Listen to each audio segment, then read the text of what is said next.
Dehydrating, one of our favorite ways of preparing breads and crackers and all kinds of good things. We're going to talk a lot about dehydrating today, so stay by. We'll be right back.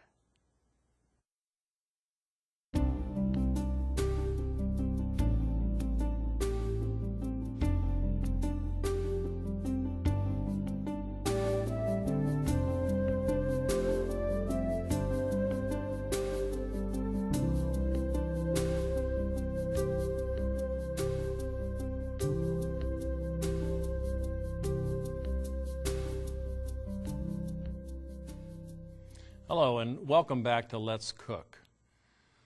We're going to discuss some really good things today, and mainly using a dehydrator to prepare food and to store food. And Nancy, why don't you tell us some of the positive things about dehydration? Oh, dehydration is one of our favorite ways of preparing food. In fact, the dehydrator is the one way that we're preparing our foods the most now. We don't use our stove and oven anymore because we know that high temperatures has been known to destroy some of the vital nutrients in food. So we are using the lower temperatures to dry the food, and we can make some wonderful breads and crackers and cookies and casseroles and patties and all kinds of wonderful foods. The dehydrator that we use is the Excalibur dehydrator, which is one that we have found to be the most effective, and we've had quite a few dehydrators. It's kind of funny. We started off kind of cheap and simple in the beginning with the cheaper dehydrators, and which worked for a while. They worked for a while, but like everything else that was not commercial quality, we tore it up. So we just stepped up to what I consider the Cadillac of dehydration, and probably should have saved our dollars early on and bought it to begin with. Absolutely. The one thing that I really like about the Excalibur is it has so much room in it, and it has even drying temperatures all the way through, and our food dries really nice in it.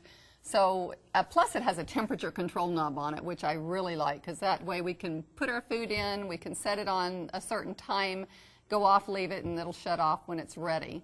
So if we don't want our food to get really dry and crispy, if we want breads instead of crackers, then we'll set it at a certain time. And it's easy to use. We have left that on too long sometimes and have had really crispy crackers. Yes, we have. So what we want to do today is to show you how to make simple, easy, quick, nourishing breads and crackers, and to make it very flavorful as well as colorful. So we're going to make our first recipe on the monitor today, and you will get to see what we're going to do. The first one we're going to do is a carrot almond flatbread.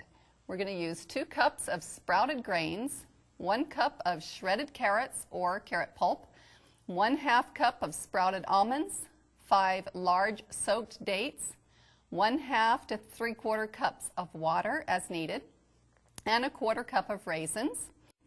And that's how it is. It's so simple, very easy to do. Let's put everything into a food processor. And you'll notice we're using sprouted grains. This is our sprouted kamut. And you can see the tails on that sprouted grain. It makes it very alive, very healthy. Mega nutrition in those sprouted grains. Anybody around the world can make inexpensive, nourishing, healthy food with sprouted grains. Isn't that amazing? And it's so inexpensive. Here's our very well pitted dates. I hope you pitted them this time. We'll see. Okay, and then we'll use raisins. Now the carrots, I noticed that you have just cut up. We can use shredded carrots or carrot pulp. Well, I figured it this way. This will make them shredded. Yes, it will. So. But I was going to bring out the point, too, that when we make our carrot juice at home, this is a great bread recipe to use the pulp from the carrot juice. Exactly. I hate throwing away that pulp. It always seems like it's seems like a waste, some good stuff. And it is the fiber in there. You may want to save the water from I think I'll reserve some of the water because I don't think we'll need it, but just in case. Now the reason we soak our almonds is because it gets rid of the enzyme inhibitor that creates the distress in some people when they eat nuts. Mm-hmm. So by soaking them overnight and rinsing them, then that gets rid of that inhibitor. Then you rinse them again and let them go back to dry. We always put our nuts back in the dehydrator to dry them to shelfable, and then we'll keep them in airtight containers. Okay, let's whiz this up a little bit.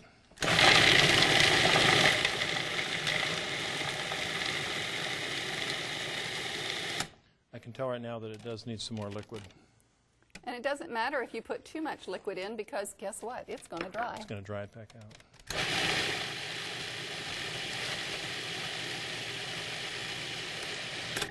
And I can tell it's going to need a little bit more liquid. Now, another thing that you can use for liquid in here is the other juice from soaked fruits. That makes it a little sweeter bread. The dates actually make it a sweet bread. You can use figs and plums and whatever other kind of dried fruit you want. It's a very versatile bread. Okay.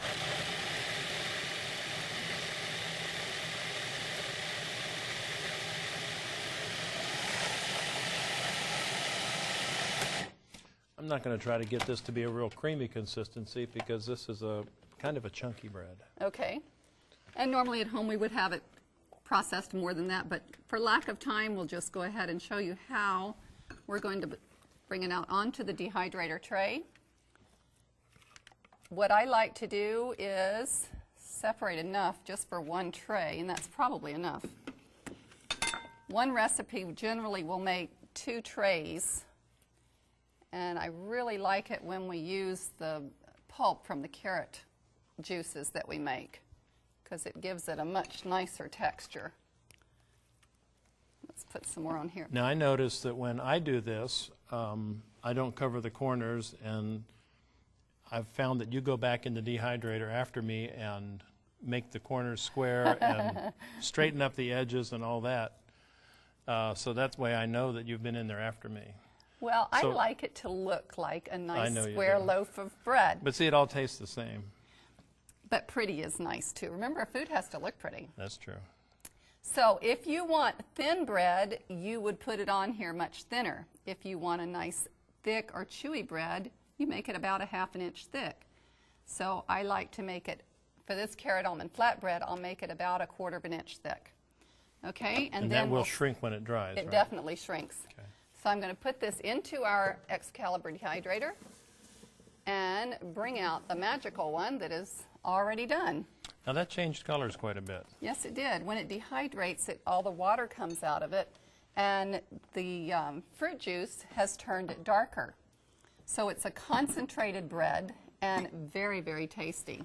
Why don't you take these? One thing I like to do with this carrot almond flatbread is to use it for breakfast and put some of your delicious nut butter on it.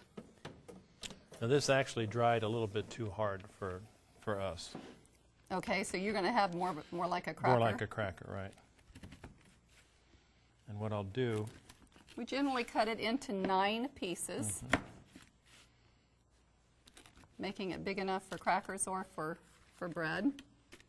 then I'll just stack them, turn them around, and that's about a bread size.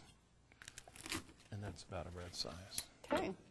And then we'll put them in baggies or whatever, Ziploc bags or something.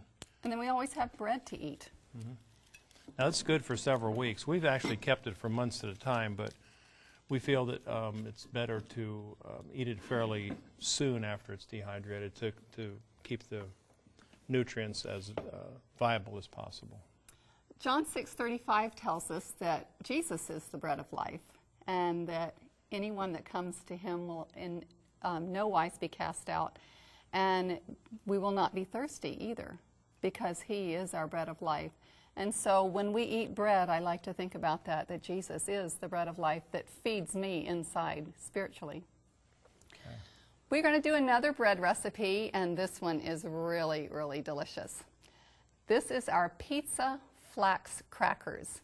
We're going to use 2 cups of golden flax, which we have soaked in a quart of water, 1/4 of an onion minced up, 2 cloves of garlic crushed, 1 tablespoon of minced fresh basil, a teaspoon of oregano, 1½ cups of shredded carrots, 1 teaspoon of sea salt, ½ teaspoon of lemon juice, 1/2 ounce of sun-dried tomatoes, the non-oiled kind, and 3 tablespoons of caraway seeds.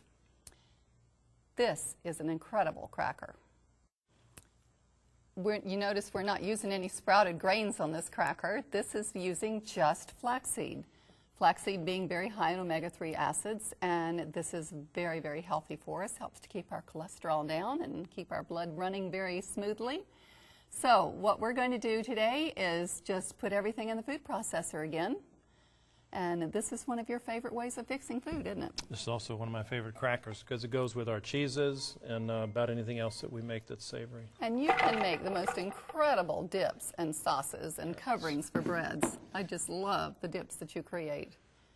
Okay, these are the I think I probably am the luckiest woman I know. You're too kind. These are the soaked flax seeds. Brownie points. Yeah. Okay. Now, why do you soak the flaxseed? Well, they absorb a lot of water, and number one. And so if you soak them first, you already introduce some water into the recipe. And they actually start to work a lot quicker when they're soaked. And they're very gelatinous, and they're sticky, and they hold things together. They will hold it together from the get-go, yes they will. Okay. All right, some onions, called for minced onions, but this is going to mince everything. We have our 2 herbs together, oregano and basil. basil. The basil really adds the flavor. A little bit of lemon juice, just gives it a little zing.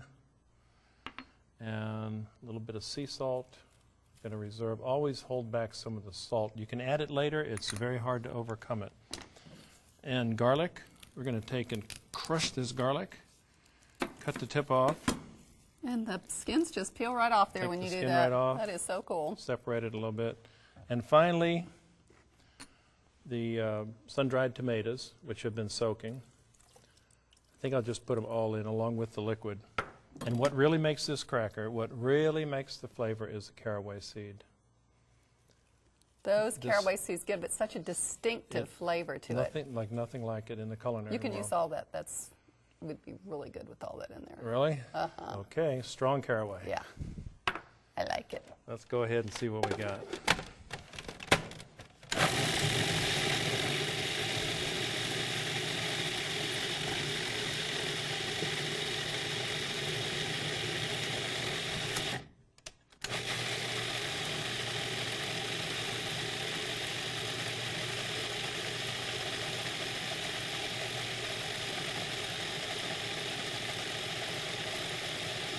This is one that really needs to be mixed up a long time because of the sun-dried tomatoes that are in there and the flax.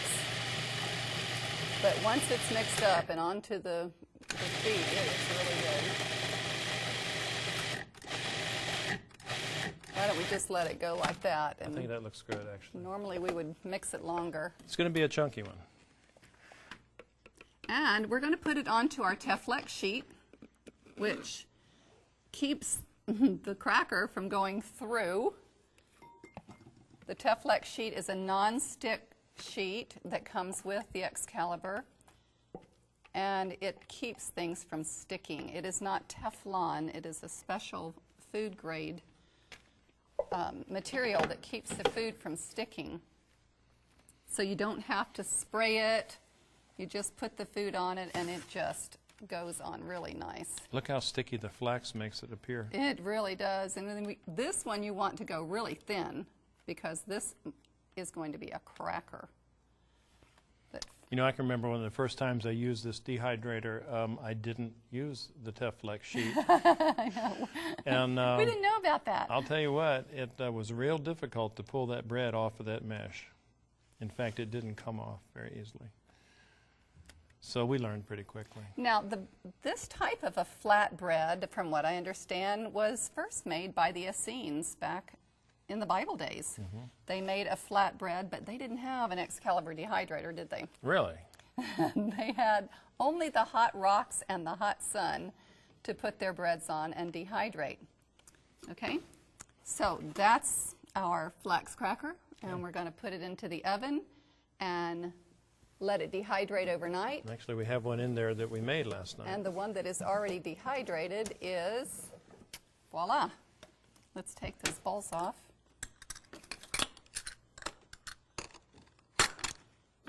And we'll put this on here, and I'll let you cut it into the small cracker pieces.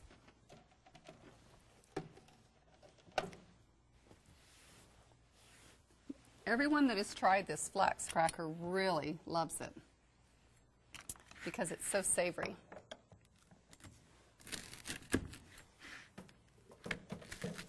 This is a great cracker for some of your cheeses, to dip it in the cheeses or to have it with some of our savory soups and just to munch on.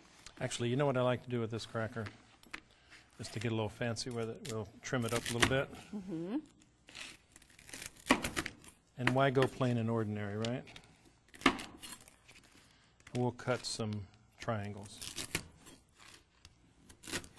That's great. Okay, and we can finish cutting those toward the end, and we'll have that ready to serve. See, those are much prettier than just the... They're great dippers. Yeah. Okay, in the meantime, let's do one more recipe, and we'll get finished with this really quick. The next recipe we're going to do is a buckwheat veggie pizza using 1.5 cups of sprouted buckwheat groats or sprouted barley, 1/4 cup of olive oil, garlic, Italian spices and herbs, 2/3 cups of carrot pulp, 2/3 cup of soaked flax seeds, a tablespoon of Bragg's liquid aminos, 1/2 cup of sun-dried tomatoes, and 1/2 to 1 jalapeno pepper minced up.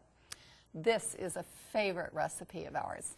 Now, what we've done here, save a little bit of time, is since they know now the process for doing the food processor and all the ingredients and how to use the dehydrator. Mix it up the same way as you did the carrot flatbread. It's the same, and this is what it looks like when it has dried overnight. So what I'm going to do is to turn this over, holding the sheet and the pizza, and in one fell swoop, I'm going to flip it, and then I'm going to peel the sheet off. Voila. And then we're going to take your plate, reverse it, reverse the whole thing, and now you have the perfect pizza crust ready to decorate. Isn't that beautiful? So when you're making your flatbreads, make sure that you put it on the dehydrator's Teflex sheet first, dry it for a few hours, then take and flip it just like Jeff did, and then finish drying the bread. That way you'll have it dried all the way through. And what I'd like you to do, I'd like us to decorate this later, but I'd like to get into the next recipe. Oh, okay. Which is one of my favorites. That'll be fine. That way we'll have this ready at the end. All right. Next recipe is the golden herb potato chips. And we're going to be using some Yukon Gold potatoes, salt, garlic powder, onion powder, yellow yeast flakes, and some cayenne pepper. This is a great recipe to use, and you're going to show us how to use the mandolin. Well, actually, it's really called a V-blade slicer. Oh, okay. But it's a mandolin basis. It's a fixed blade and a movable carriage. So I'm going to use all the safety devices at my disposal here. Thank you very much. I really appreciate that a lot. Which I always do. Yeah, that's why the Band-Aids. I'm using the thinnest possible blade. Let me show this just for a second. This has replaceable blades, and they're all marked. And I'm using the thinnest possible cut. That's to cut off a little bit of the fingers, just a and shave. The rest is to cut off bigger parts of the fingers. And I have different ones in here that do long slices and julienne cuts and things like that. But what I'm using it for now is potato chips. My gadget guy. I am a gadget guy. Yeah, I love it. Okay, so we just do this number. Get it started. Then I use the safety guard.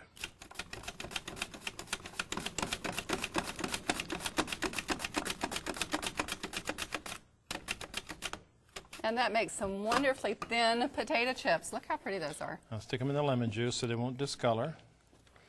I'll cut one more. And you do as many potatoes as you want to do. We do a lot of potatoes at home. And after we've dehydrated them in the dehydrator, we will put them into Ziploc baggies, and then we'll always have potato chips to eat. Now, Jeff can do different styles. He has done just the chips, which we would put on the dehydrator sheet. And after he's put some sprinkles on them, we're going to put them right on the sheet and we just layer them out really nice and thin, which we won't take time to do right now. But basically, you want to get them out so that they do not touch. And then sprinkle them with some of his magic dust, which you can use any kind of chicken-style seasoning or yellow yeast, garlic and onion powder, maybe a little jalapeno. Sometimes we even spray these with a PAM type spray to make it adhere better. Then you can put it back in the dehydrator, set the timer, and when it's all done, voila, you have fresh potato chips. Now these dried in about 6 hours. Yeah, chips don't take long to dry. And what I like to do is to take a chip bag, a potato chip bag, and take the chips out, and feed them to the ducks or something, and then backfill it with our chips. Oh. And then seal it again. And so we always have chips in a bag. Oh, well, I just put them in a Ziploc bag. Now here's another way that you can do the potatoes. Jeff has made both the shoestring potatoes of the thicker variety and the very thin variety. You can use the thinner variety in casseroles, or you can just sprinkle them on salads. They're really crunchy. Very crunchy, very satisfying. So they're great for salad toppings. Okay, let's do one more recipe, and this is a very favorite of ours, and it's a great snack for kids. We're going to do a recipe called apple crisp using the dehydrator again. The Fuji, Gala, or Braeburn apples work the best. We're going to soak them in some pineapple or lemon juice and use some sucanat, cinnamon or cardamom, and some nutmeg to sprinkle on top.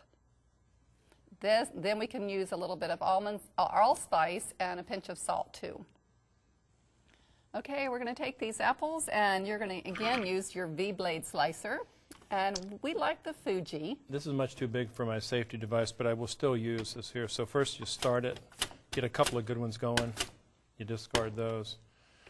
And actually, it's a little unhandy to use this guard with it so big, so I'll just keep my fingers where I know they are. And until you go down far enough. I make about 16 slices, and I know I'm getting close to the center. Okay.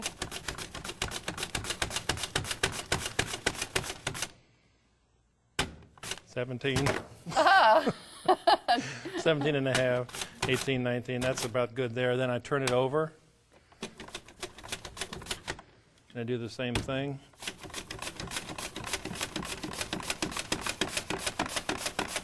All right, now how can our viewers do this if they don't have a V-blade slicer? A really good knife. They have to be as good as our chef friends Ulua to do this, right? Yeah, a really good knife. Okay. It's the same thing. We'll dip them in lemon juice, and we'll put them on the lemon juice. Makes them, keeps them from turning dark. Keeps them from oxidizing. And I can do that while you get ready your spices. Okay. And again, this is a wonderful treat for summertime or wintertime. We've got winter apples going, so let's make some for our kids' lunches. It's great. If you want to save time, you just put them all in a great big bowl, dip them in that lemon juice, and here we go. Okay, I'd say that's good. Okay, and then what I do, there's a lot of different ways to do this. At home I have a little, an old spice container with the holes in it, but I'm going to do it like this here. The spices that I've pre-done, and I'm going to make sure that everything is fairly well covered. This gets a little messy, just a little more than a little messy, but oh, the smells are wonderful. I want to make sure that they get all covered. Now, a lot of things, other things you can do with this besides use them as snacks is you can make apple pie with them. Oh yeah. Makes great apple pie. So we're going to stick them into our food dehydrator and show you what they look like when they come out. And these are crispy, crunchy, and sweet. We call this God's candy. They are so good too. The grandkids love them. They do make great apple pies too, and we could do that maybe on another time. All right. For that, I would use the thicker blade cutter and make really big chunks. Okay. Well, we're going to show everybody how good this stuff looks when we come back, so we encourage you to stay tuned, and we'll be back shortly. We hope you've enjoyed Let's Cook with Jeff and Nancy Riedesel. Now let's take a moment to review our Joy of Dehydrating recipes. For the carrot almond flatbread, you will need 2 cups of sprouted grains, 1 cup of shredded carrots or pulp, 1/2 cup of sprouted almonds, 5 large soaked dates, 1/2 to 3/4 cup of water as needed, and 1/4 cup of raisins. For the pizza flax crackers, you will need 2 cups of golden flax soaked in 1 quart of water, 1/4 of an onion minced, 2 cloves of garlic crushed, 1 tablespoon of minced fresh basil, 1 teaspoon of oregano, 1 1/2 cup of shredded carrots, 1 teaspoon of sea salt, 1/2 teaspoon of lemon juice, 1/2 ounce of sun-dried tomatoes, non-oil, and 3 tablespoons of caraway seeds. For the buckwheat veggie pizza, you will need 1 1/2 cups of sprouted buckwheat groats or sprouted barley, 1/4 cup of olive oil, garlic, Italian spices and herbs, 2/3 cup of carrot pulp, 2/3 cup of soaked flax seeds, 1 tablespoon of Bragg's liquid aminos, 1/2 cup of sun-dried tomatoes, which is optional, and 1/2 to 1 whole jalapeno minced. For the golden herb potato chips, you will need 7 large Yukon Gold potatoes, salt to taste, garlic powder, onion powder, yellow flake yeast, and cayenne pepper, which is optional. For the apple crisps, you will need Fuji, Gala, or Braeburn apples, pineapple juice or lemon juice, sucanat, cinnamon or cardamom, nutmeg, allspice, and a pinch of salt. If you would like more information, or if you would like to contact Jeff and Nancy, you may write to 3ABN, Post Office Box 220, West Frankfort, Illinois 62896, or call 1-800-752-3226. Now let's take a look at our finished recipes with Jeff and Nancy. Hello and welcome back. We just have such an array of food that we've made in our dehydrator. Would you like to describe it for our audience? I would love to do that. The first thing we made was our carrot almond flatbread, which, as you can see, is a flatbread, but it is good for putting some of your nut butters on it and some sweet fruit cream. Then we made a savory pizza flax crackers. Boy, is that ever good. It's great to take for camping and hiking also. Then we made some delicious apple crisps, and you see we have round crisps and apple sticks. Just depends on how you cut them up. Put them in the dehydrator. Sprinkle them with that delicious sprinkles of yours. And as you call it, the coup de grace is our live veggie pizza. Now that, for all the world, looks like cheese on top of that pizza, but I know that you put something different on top. It's grated acorn squash. Grated butternut squash, maybe. Oh, it's that too. That's what it's one of them squashy things. When you use the butternut squash, you can make it look like cheese. And then we made some delicious potato chips, and there's 3 different sizes here to show you how you can cut them up and different ways of cutting them. Put in the dehydrator, and you can see that the dehydrator is a very useful tool in our kitchen. So we hope you've enjoyed this program, and God bless you each one.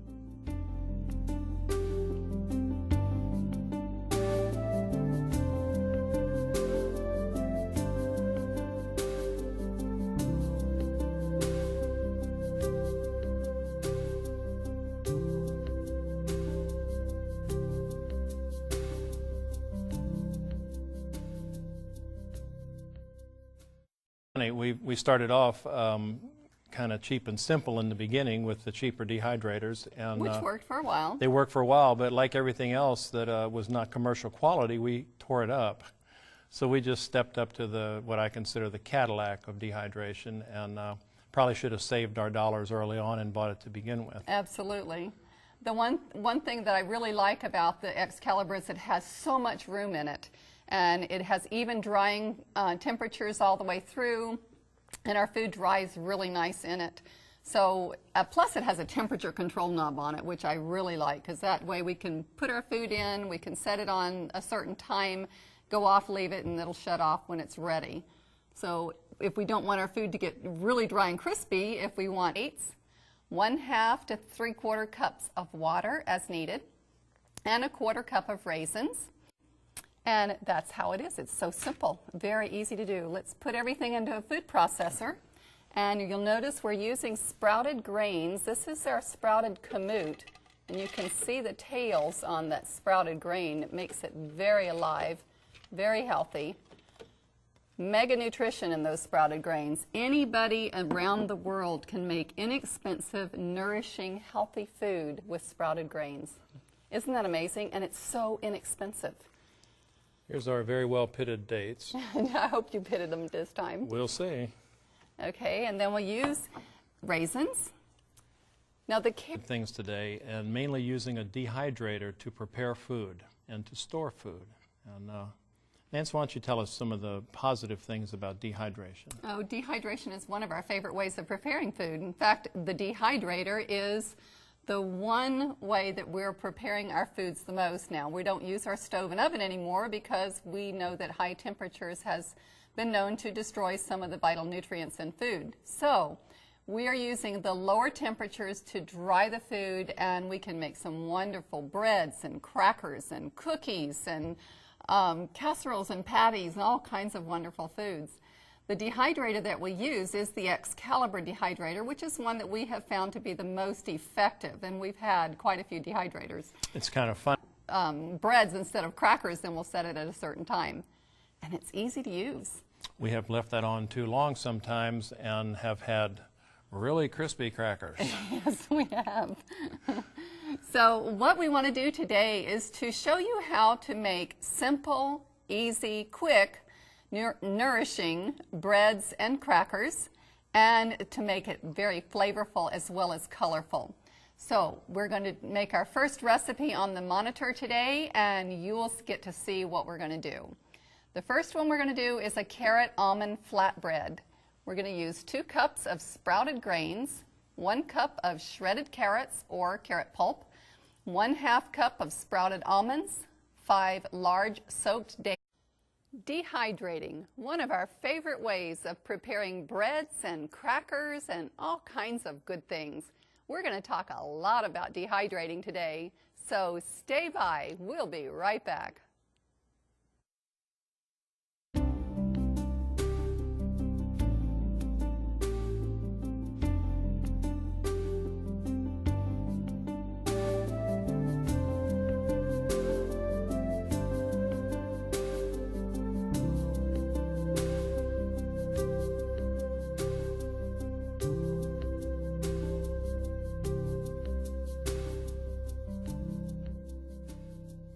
Hello, and welcome back to Let's Cook.